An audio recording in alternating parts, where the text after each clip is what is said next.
Hey everyone, today you guys are going to begin working on the brainstorming element of your If Then adventure. Everybody should have a copy, even if you are not in class on Monday. You have been assigned to a group, or you guys chose your group, and probably somebody chose who you're going to work with if you were not here. And those people or each group was assigned a group leader, and that group leader should have already sent you a copy of or shared a copy of this brainstorming guide to you through your shared drive in Google. So the first thing you guys are going to need to do is you're going to need to all have this open up. A couple things before you get started. Remember, you must have at least 10 settings, at least 10 characters, and at least 10 plots, or I think the better word to call them, it would be problems or encounters that you're going to have, that your audience, which remember is your classmates and myself, that they could possibly encounter. Don't forget that these need to be set up by bullet points, which obviously is done here. You can definitely have more than 10, but you need to at least have 10 of each. Please remember that as you guys are working on these, one of the important things that I'm going to be looking at are your edits or the revision history.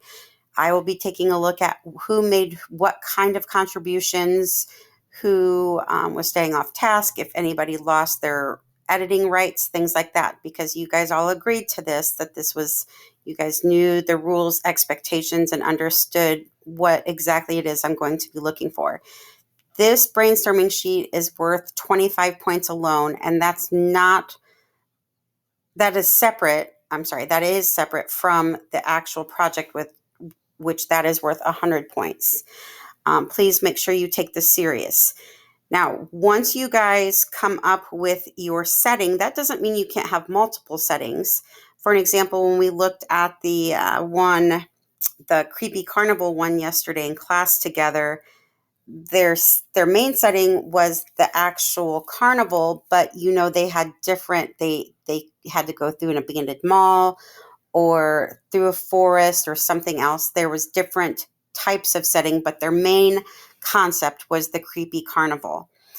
So what you're going to do once you guys have all of these things listed, then as a group, you're going to highlight the characters that you for sure are going to use.